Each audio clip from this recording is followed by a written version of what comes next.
discuss a different case where suppose don't cares are given in the Quine-McCluskey. How do you go about solving the same, right? So in such a condition, what you do is you take, let's assume that all the don't cares are required in the function. So create a new function which includes all the minterms, which include both the minterms from the function and from the don't care.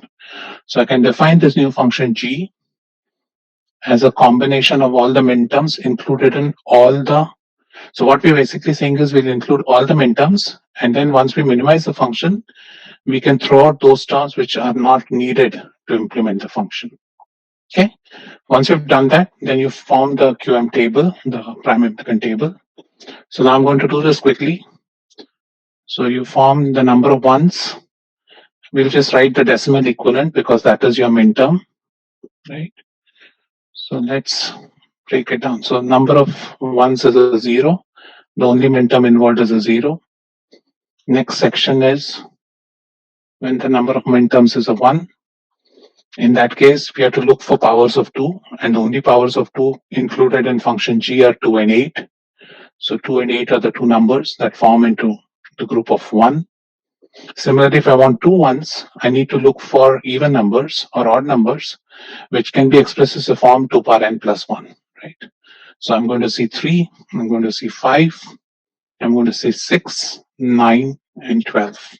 Right? These are all minterms in this G, which can be expressed as binary equivalents of numbers with 2 ones. Fourth group I have is one with 3 ones, which is basically 7, 11, and 13. And finally, because 15 is included in this minterm, I have the fourth group, which is basically made up of the only minterm, which is 15, which has 4 ones, right? So once I've done that, now let's start grouping the terms. So again, the grouping method works as you look at for every element in a particular group, you compare with every other element in the adjacent group and try and see if they're separated by 1 bit or not, right? So if I look at 0 and 2, 0 and 2 are separated by 1 bit. So that can be minimized to 0, 2, right? And the common term in that is the placeholder for 2. Similarly, 0, 8 can be minimized. And in that, essentially, it means that the third bit. So remember, if I write this a 4-bit number, the weights are 8, 8, 4, 2, 1, right? So all I'm listing out here is the weight of the location which is common. So I've concluded with all the numbers in the first group. So let's do a similar exercise with numbers in this group with the next group, right? So when you do that, 2 and 3 are again differing in 1. So it's 2, 3 and differ in the weight 1. I have 2, 6. Again, you're looking for pairs which are separated in either one of these. So either they're separated by 1, separated by 2, separated by 4, or separated by 8. So 2, 6 separated by 4, 8, 9. So 2, 9 and 2, 12 don't fall into this. Then let's look at 8, right? 8, 3 doesn't fall in, 8, 5 doesn't fall in. What we see is 8, 9, which is separated by 1, and 8, 12, which is separated by 4. So in this iteration, I've not been able to include 5 into this minimization, right? So now we'll do the next step, which is take the minterms from the group of 2 ones and try and see how they differ from the group of 3 ones, right? So again, 3 and 7 differ by 4, so that is 1. 3 and 11 differ by 8, so that is 1. 3 and 13 differ by 10, so it's not part of this. Now 5 and 7 differ by 2, so that can be minimized. 5 and 11 differ by 6, don't minimize. 5 and 13 differ by 8, they minimize again. Then I have 6 and 7. Next step, 6 and 7 differ by 1. Then I have 6 and 11 do not go, 6 and 13 do not go. Then I look at the next step, 9 and 7. 9 and 7 doesn't make sense because it goes the other direction. 9 and 11 differ by 1, differ by 2, so that's 1. And 9 and 13 differ by 4, so that's there. Right. So since I'm running out of space here, I'll write the remaining on top. And then I need to look at terms from this group and compare them with 15. Right? So 7 and 15 obviously is included because the gap is 8. So I have 7, 15, which goes a gap of 8. We also have 11, 15, which goes a gap of 4. And we have 13, 15, which go a gap of 2, right? So basically I've included all the midterms. So the good part is, since I see a tick mark against all the midterms, which means that all these midterms can be minimized to the next level. That is, there's some other midterm which can combine with this existing midterm to create a shorter term. So the next step we do now is we go to the next level where we take these two and see. Again, now when you're comparing these two, what we have to see is that's the place where these things help, right? Because now when I'm comparing two numbers, this will indicate if the dash is at the same position or not. And then I look at the other grouping and see if there's a difference, right? So if I say 0, 2 and 2, 3, obviously they don't combine. So there is no 2 here, right? There is no 2 here, which means that none of these terms, 0, 2 cannot combine with any of the pairs in this group. Similarly, 0, 8 is differing in 8, right? So 0, 8 cannot combine with any of the terms here because this has an x in the 8th position, whereas all these have x's in the 1st or the 4th position. So next we go down to. Excuse me, sir. Please, I'm not taking any questions right now. Yeah.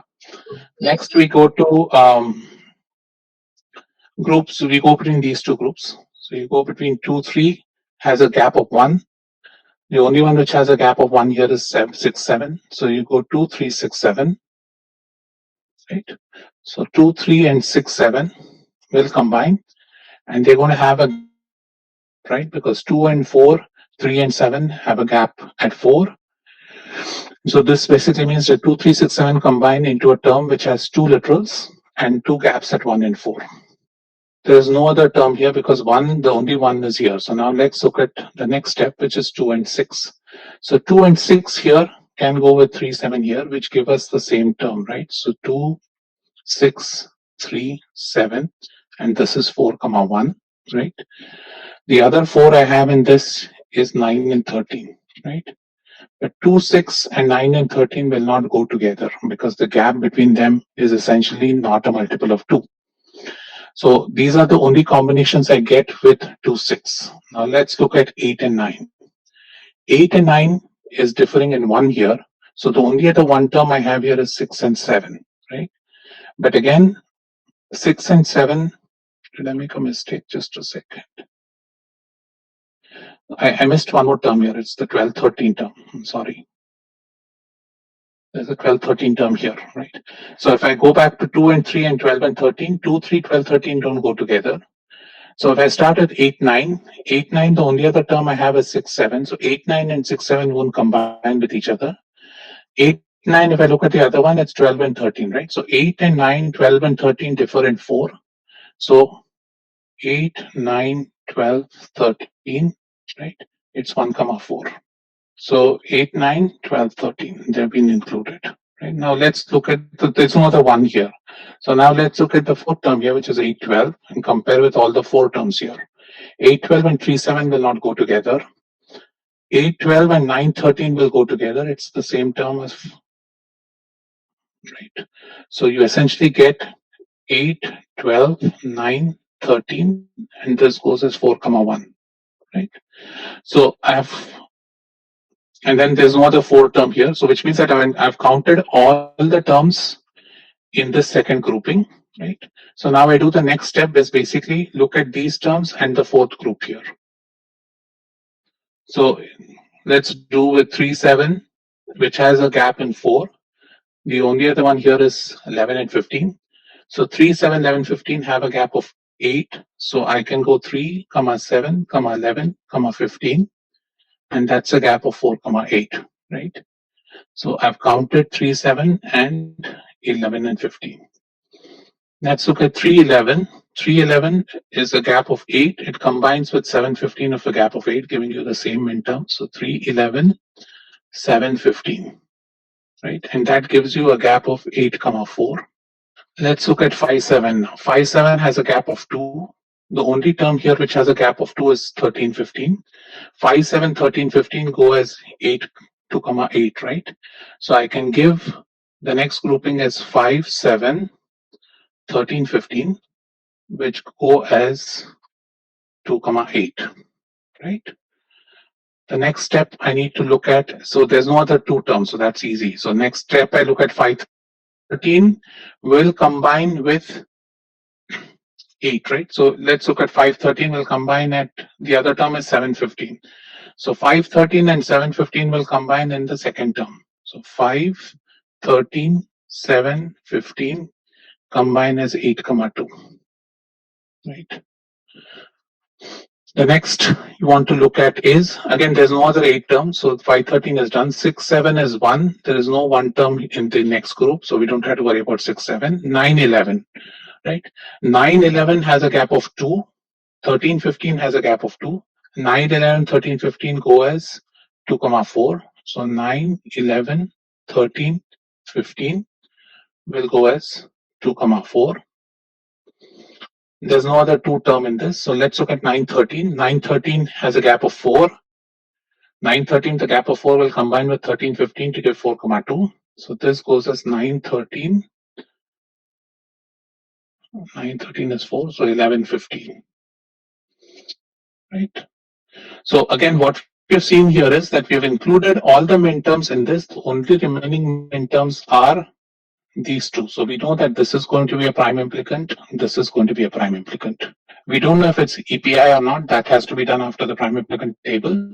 But right now we know that these two are prime implicants because these cannot be combined with any other terms in this second stage. Right? So the next step we go to is, now we know 236714 and 263741 are essentially the same combination. So it's the same minterm. So I can get rid of this. Same thing, 8, 9, 12, 13, 8, 12, 9, 13 are the same minterm. So don't have to worry about it.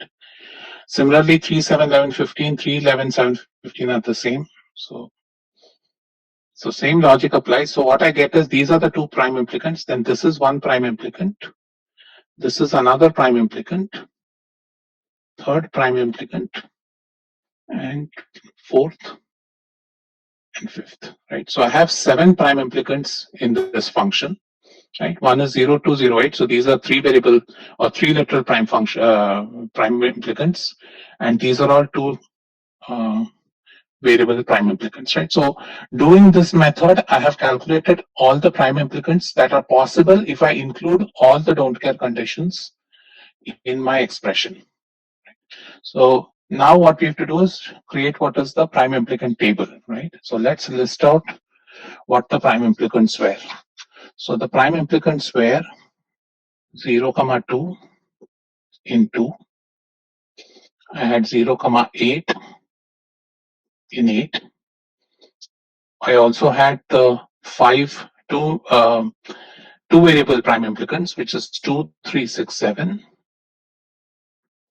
And they differ in 1 and 4. I have 3, 7, 11, 15, which differ in 4, 8. I have 8, 9, 12, 13, which differ in 1, 4.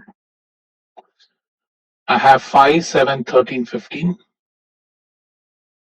which differ in 2, 8. And I have the final combination, which is 9, 11, 13, 15, which differ in 2, 4. Right? So these are all the prime implicants after my QM minimization, which can be done if I include all my don't cares into the function. But remember that the function just needs these midterms, right? So what we'll do is when we do the prime implicant table, remember there are 7 prime implicants, but the number of minterms that I need to worry about are only these 8 minterms, right? I don't care because these are don't care conditions, so I don't need to worry about them. So what I essentially do is I have 8 minterms to consider. So let's do the prime implicant table. Right? And so they are essentially 0, 3, 5, 6, 7, 8, 12, 15. Now let's do all the prime implicants that we have. So there are 5 plus 2, 7 prime implicants. 2, 3, 4, 5, 6, 7. And what are all the prime implicants? 0, 2, 0, 8, 2, 3, 6, 7. I have 8, 9, 12, 13. I have 3, 7, 11, 15. 5, 7, 13, 15. And 9, 11, 13, 15. Right. Now let's go and hit in all the grid points where we think. Right. So if I look at 0, 2, 0, 2 includes, so again, 2 is a don't care. So the only important minterm that 0, 2 is giving me is number 0. Same 0, 8. 0, 8 gives me both 0 and 8, right? So if I'd be better off including 0, 8 into my minimized expression because that's giving me two minterms. Now let's look at 2, 3, 6, 7, right? Again, 2 is a don't care, 3 is here, 6 is here, 7 is here. 8, 9, 12, 13. Again, 8 is here, 9 is a don't care, 12 is here, 13 is a don't care, right? Similarly, 3, 7, 11, 15. So 3 is here, 7, 11 is a don't care, and 15. Fourth one I can think about is 5, 7, 13, 15. So that is 5, 7, 13 is a don't care, and 15. Right? And finally, I have the last minterm, which is 9, 11, 13, 15. Right? So which is 9 is a don't care, 11 is a don't care, 13 is a don't care, and 9, 11, 13, 15 is just giving me the minterm 15. Right? So this is my prime implicant table. So I need to pick those prime implicants such that when I add all of them, I'm going to count all the different. So I have included all the minterms in my expression, right? So now let's look at, are there any EPIs, right? So if you look at any EPIs, you see that. So how do you check for EPIs? You check for EPIs by looking at every column and seeing if there's any column with only one cross, right? Because that means that that is the only minterm which can give, that is the only minimized expression that can give the minterm. So you see that there are two. So let's go and find out where they are. So I see that this is a minterm, is an EPI because 5 is contributed only by this minterm. The other thing I see is 6, right, which is here, and 6 is contributed by only this minterm. And the other contribution I have is from 12, right? And so 12, again, there is only one minterm which contributes to it. So that would be this, right? Now, if I look at 2, 3, 6, 7, 8, 9, 12, 13, and 5, 7, 13, 15, right? I have calculated, I have taken everything. All the terms in F are included except for the 0, right? So what I'll have to do is if I'm going to include these three minterms, so basically if I include these three functions, right, then I need to include either 02 or 08 and I'll get the full function, right? So I can, what you essentially see is this is an essential prime implicant, this is an essential prime implicant, this is an essential prime implicant, and the function needs to have either 02 or 08. So the function will be incomplete if either one of them are not there, right? So we call them as essential prime implicants because either one have to be present in the function all the time. So it's an either 02 can be an EPI or 08 can be an EPI, but one of them has to be an EPI when you consider, right? And so essentially you can now write your function. So what is 2, 3, 6, 7? So 2, 3, 6, 7 differs in 1 and 4, right? So that is basically you have a differ in 4. So this is your function, right? And so this is basically nothing but, sorry, 2, 3, 6, 7 is going to be A prime C, right? This is going to be A prime C, right? 8, 9, 12, 13 is going to be what? 8, 9, 12, 13 is going to be AD prime. 5, 7, 13, 15. 5, 7, 13, 15 is going to be your BD, right? How do you get this? This is going to be 0 dash 1 dash. This is going to be 1 dash dash 0. BD is going to be dash 1 dash 1, right? So these are your three. So you can write the function as A prime C plus AD prime plus BD plus one of the two, right? So 0, 2 is, what is 0, 2? 0, 2 is basically 0 with the second item removed, right? So it is 0 with this. So this is nothing but A prime, B prime, D prime. Or if I look at 0, 8, 0, 8 is again 0 with the 8th removed. So that is dash 0, 0, which is nothing but B prime, C prime, D prime, right? So my function can be written as A prime, C plus AD prime plus BD plus either I can use the first minterm, so A prime, B prime, D, or I can use the other minterm, which is B prime, C prime, D prime, right?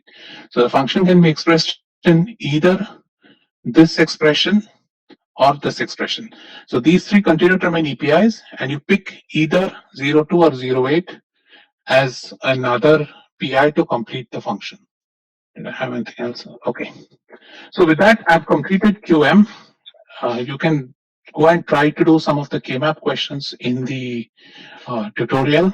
You can try to do it using QM method and confirm if what your K-map gives is the same as what your QM method gives. Okay. With that, let's start. We're going to talk about combinatorial circuits next. So what's a combinatorial circuit? So a combinatorial circuit in a very generic case is made up of multiple inputs and multiple outputs. So I can think about a simple combinatorial circuit which has n inputs and m outputs, right? And in this case, I've denoted all the inputs as xi and I've denoted all my outputs at yj, right?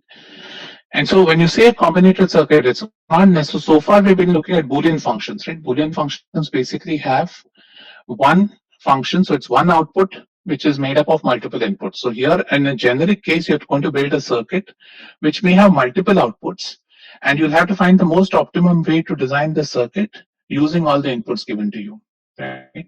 So in the most generic case, every output y is a Boolean function of sum or all of xi, right? So you can think of y1 to be either a function of x1, x2, or just of x1 or of all xn. So in the generic case, each y is some Boolean function of x1 to xn, right? And the important thing you need to remember about combinatorial design, which will be different from what we do in the next part of the course, which is sequential design, is that in combinatorial design, the outputs will change whenever inputs change, right? So outputs change whenever inputs change because they're all related by a Boolean function, right? And they change after what is known as a propagation delay. So remember this term because we'll keep coming to this, especially when you start doing Verilog. That propagation delay is one of an important figure of merit for a combination circuit. That is, it tells you how much time it takes for this output to be valid when a change in one of the inputs is made, right? And so the propagation delay is kind of the speed of the circuit.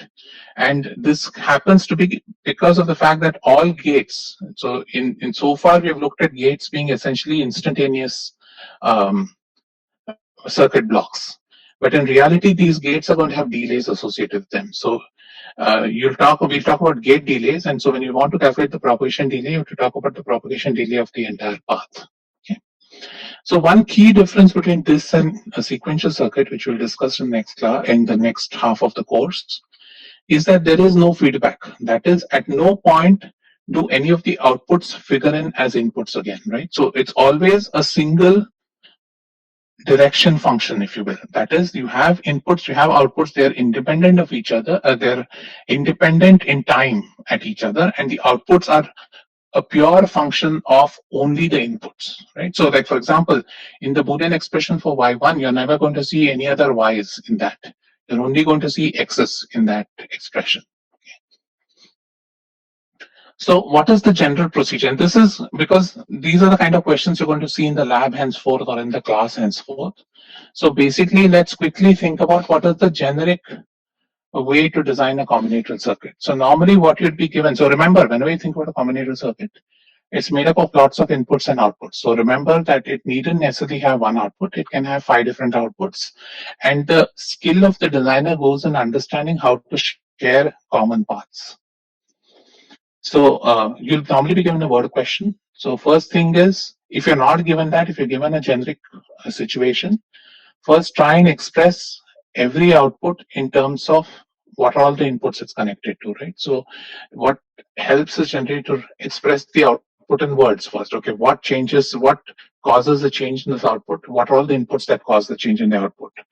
Once you've identified that, then it's a good idea to draw a functional block diagram. So this is not very apparent right now, but as we do more examples, you'll see that block diagrams are very important because we talk about what is known as a hierarchy. That is, we will design bigger and bigger circuits using basic system blocks. And so keeping the hierarchy of the architecture, hierarchy of the circuit is important. And so that essentially comes out when you start drawing the functional block diagram, right? So next step is to try and draw a block diagram to see, okay, what are all the inputs, outputs? Are there anything that are happening in between? Like, is a certain stage necessary to get a certain output, right? So you begin planning out the circuit as to, do I need to generate some intermediate outputs to get the real output, right? So those things is what happens in the block diagram. Like all other digital design questions, go in and write the truth table, right? You can either, if you don't like to write truth tables, you can think in terms of min terms or max terms. But the key skill again here is going to be to identify if there are any don't cares present. So remember, don't cares are always going to help you with your design. So make sure that you clearly identify don't cares. If you do not identify your don't cares, then your design is may not be optimal, which means that it's essentially wrong. And then do the K-map or QM method, whatever you want, and simplify the Boolean, the truth table, or the canonical forms that you might have identified. And once you're done with that, then you can draw the circuit. And if you were doing this in real life, you can go procure a chip, wire up the breadboard, and test it. But since you guys are not here, you don't have to worry about this. Okay, so let's look at one of the simple combinatorial circuits. So we'll start with the most simplest case. So you guys remember codes, right? So codes are different ways. So whenever you think about, let's take some example. You can say a BCD code or an Excess-3 code or a gray code. There are just different ways of representing symbols. We can also think of odd parity, even parity codes. We can think of Hamming codes, ASCII codes, right? So all these are basically different ways of interpreting a symbol. Right? And why do we use it? Normally, codes are used because they offer a certain advantages, either in terms of application or in terms of design. Right? So that's generally the reason why codes are used. And so, if you remember, let's think about Excess-3. What does an Excess-3 code mean? Excess-3 code essentially means that any decimal number is going to be represented by D+3, as opposed to just being represented by D. And why do we do that? Typically, we'll see that Excess-3 will be used a lot in arithmetic manipulation because Excess-3 has a unique advantage that it is self-complementing. Okay. So now what I'm asking you to do is, I want you to design a circuit that takes in,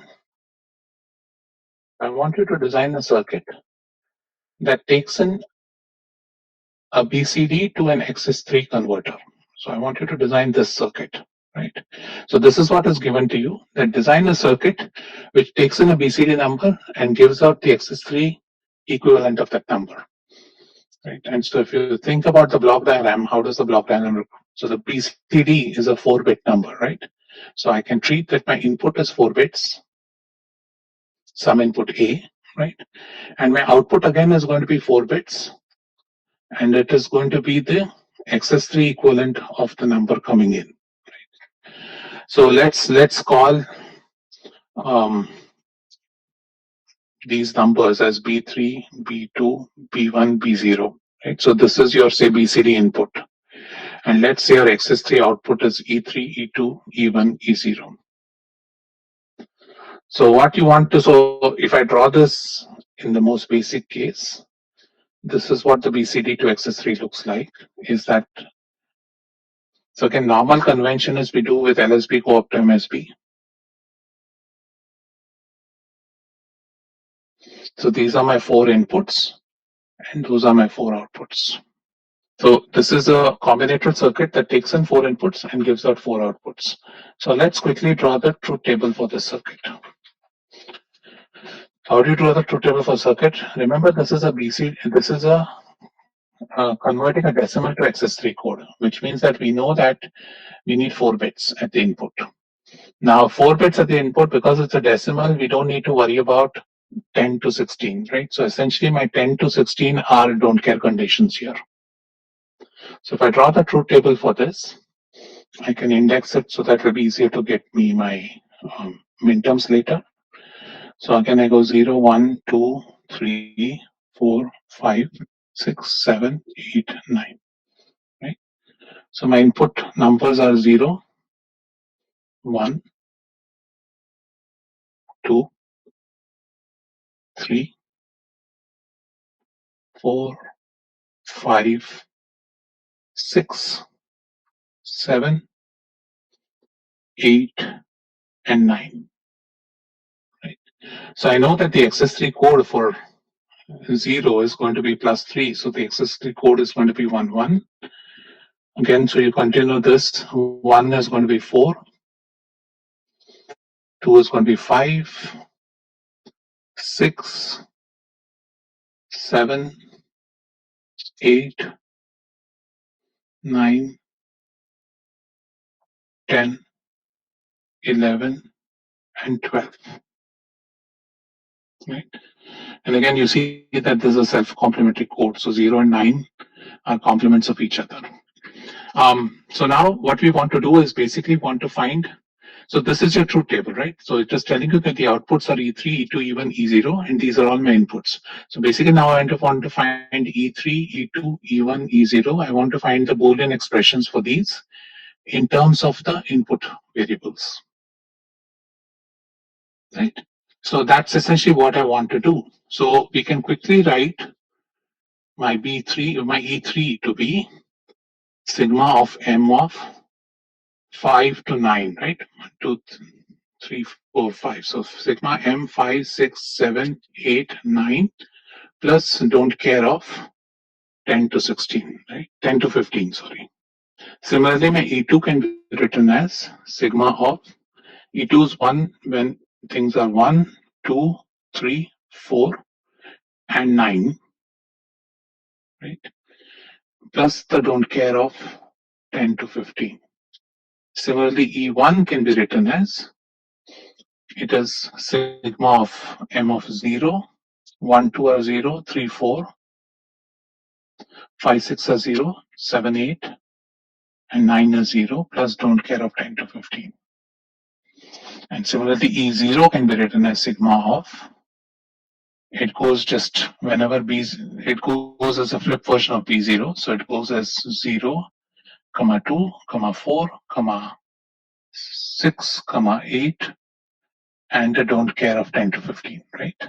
So these are my canonical forms for E3, E2, E1, and E0.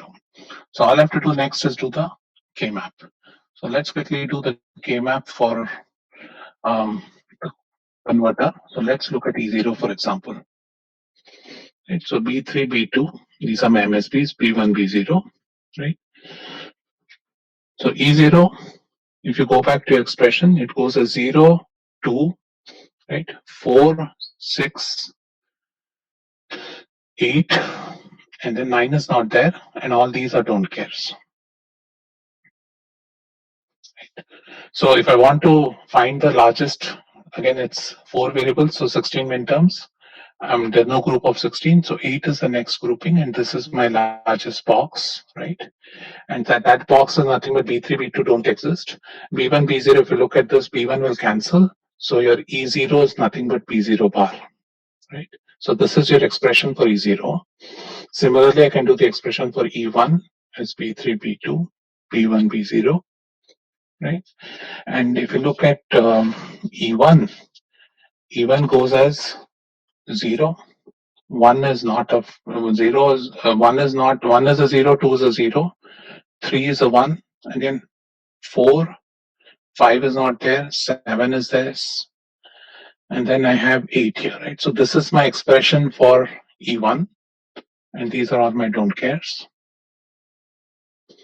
So in this case again, do the K-map. You see that there are no groups of 8, no groups of 16, no groups of 8. The only groups of 4 I see are essentially these two, right? And so this is nothing but B1, B0 bar, and this is B1, B0, right? So I can write E1 as B1, B0 plus B1 bar, B0 bar, or I can write it as B1 XOR B0 whole under the bar, right? Function. Similarly, if you look at, so E2 goes as 0 is not in the midterm expansion, 1 is in the midterm expansion, 2 is in the midterm expansion, 3 is in the midterm expansion, 4 is in the midterm expansion, 5, 6, 7 don't exist, 8 doesn't exist, 9 is in the midterm expansion. And again, the don't cares continue to remain the same. So now let's group all the ones, right? So you see that the way you group the ones is, again, you don't have groups of 16, no groups of 8. So one grouping you can do is here. The other grouping you can do is here. And the third grouping you can do is just this term, right? And so if you want to write your function for E2 function, if I group this box, which is 1, 0 and 0, 0, 1, 0, 0, 0, it's B2 bar. And if I look at this, it's essentially B1 gets out and it's B1, B0. So it's B2 bar plus B2 bar B0 or B2 bar. And this term basically becomes B0 cancels and it's B1. So B2 bar B1, right? Plus this term, which is nothing but in these two again, B3 only cancels. So it is B2, B1 bar, B0 bar, right? So this is the expression for E2. And lastly, the expression for E3 becomes, again, here you see that you don't have 0, 1, 2, 3 in your midterm expansion. The only terms I have are 5, 6, 7, and 8 and 9. Right? So again, all these continue to be don't cares. Right? So if I want to do my expansion, so one thing I can do is I see a group of 8 right here. So that's one. Then I see a group of 4 here, and I see another group of 4 here. Right? So if I want to take the expansion, then the first thing here is it's B3, right? And then I look at this function. So in these two, B3 cancels out, it's B2. In these two, B1 cancels out, it's B0. So B2, B0. Plus, if I look at these four, here again, B3 cancels out, it's B2. And in these two again, B0 cancels out, so it's B1, right? So this can be written as B3 plus B2 into B1, B0 plus B1, if you will. So what I've established is I've established the four functions that I need. And so using that, then I can draw the circuit for the function, right? So suppose I wanted to draw E3, right? So again, here it depends how you want to do the design. So if I've given you that complements are included, you don't have to worry about the complements. So if I want to implement E3, I can basically implement it first as an OR and an OR, right? So I take B0, B1, OR it, then send it through an AND with B2, and then take the output and send it through an OR with B3. So this is my circuit implementation for E3. Similarly, I can go and do the circuit. And the circuit implementation for E0 is very simple, right? Your B0 bar, again, I've said that complements are available. So essentially, my B0 bar can directly be taken to E0. There is no circuit needed in that regime, right? So again, here you can either implement it using NAND functions or you can implement it using the XOR gate. Currently, because I'm not, you can use an AND OR implementation. So it really depends on what are the constraints given to you in implementation. So this would be how I'd implement E1 because I'm not being given any constraints. I can use a 2-input XNOR gate and I can get E1 directly. Okay.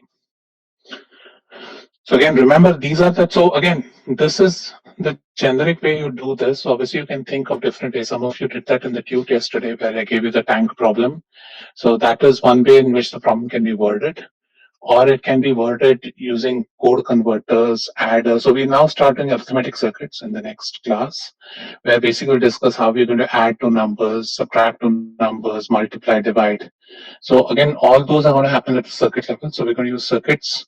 We're going to see how to implement all this in a circuit fashion. Okay.